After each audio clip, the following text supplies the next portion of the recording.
Eğer bir önceki videomu seyrettiyseniz buharda ekmek videomu, bu videoda size çok özel yine bulutsu bir ekmek tarifi vereceğimi biliyorsunuz demektir. Bilmiyorsanız da bu videoya hoş geldiniz.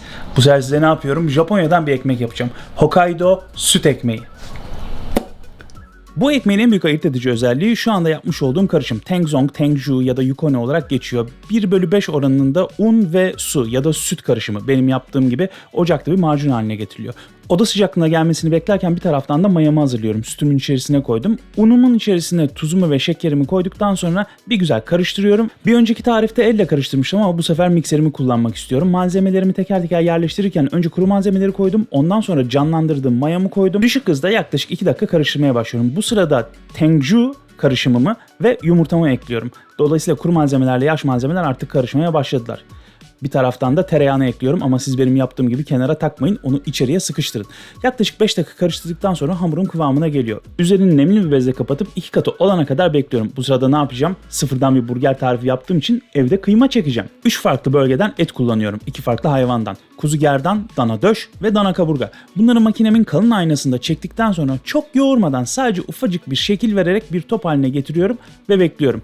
Bu arada hamurum kabarmış oldu. Siz de görüyorsunuz. Onu unladığım tezgaha alıp bir güzel düzlüyorum. Düzledikten sonra bundan sonra yapacağınız işlemler aslında çok basit. Aşağıdaki açıklamalar bölümünde yer alan miktarlarla bu hamurdan yaklaşık 6 ya da 7 tane ekmek yapabiliyorsunuz.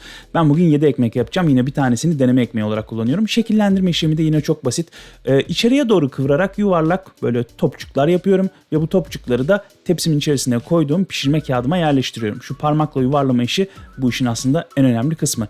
Hepsini teker teker yaptıktan sonra bir güzel kapağını kapatıyorum. Yaklaşık 1 saat kabarmalarını bekliyorum. Sıradaki işlem yumurta banyosu. Hepsini teker teker bu yumurta banyosunu tutuyorum ve ardından fırına verip pişiriyorum. Ekmeklerim çok güzel oldu. Şimdi sıra geldi sosuma. Bu burger sossuz olmaz çünkü. 5 malzemeli sosumun ilk malzemesi kornişon. İnce ince doğruyorum. Soğanı da aynı şekilde ince ince doğruyorum. Bu doğrama şekline fare dişi de denebiliyor. Öyle düşünebilirsiniz. Aşağıdaki açıklamalar bölümünde ne kadar koyduğum gözüken ketçabımdan ve mayonezimden koyduktan sonra birazcık tatları da derinleştirmek için bir kaşık hardal koyuyorum. Bu arada çok yakın bir zamanda hardallı özel bir sosla çok güzel bir tarif yapacağımı da şimdiden size müjdeleyeyim. Oh yeah, güzel oldu. Ekmeğimi ikiye kesiyorum. Her zaman olduğu gibi cömert bir şekilde tereyağımı sürdükten sonra tavada ekmeği tostlamaya başlıyorum. Köftemi de şekillendirmem gerekiyor. Çok bastırmıyorum. Çemberimle ona yuvarlak bir şekil verdikten sonra tuz ve karabiberle hemen bir tarafını tatlandırıyorum. Diğer tarafını tavaya koyduğumda yapacağım. Bu arada tavayı da her zaman olduğu gibi orta üst dereceye ayarladım ısısını. O bir tarafta ısınmış oldu. Tabii ki köftem pişerken ekmeklerimle de ilgilenmeyi ihmal etmiyorum. Köftemin bir tarafı pişince ben yaklaşık 4,5-5 dakika pişirdim. Arka tarafını çeviriyorum. Alevlerimi görüyorum ve pişirmeye devam ediyorum.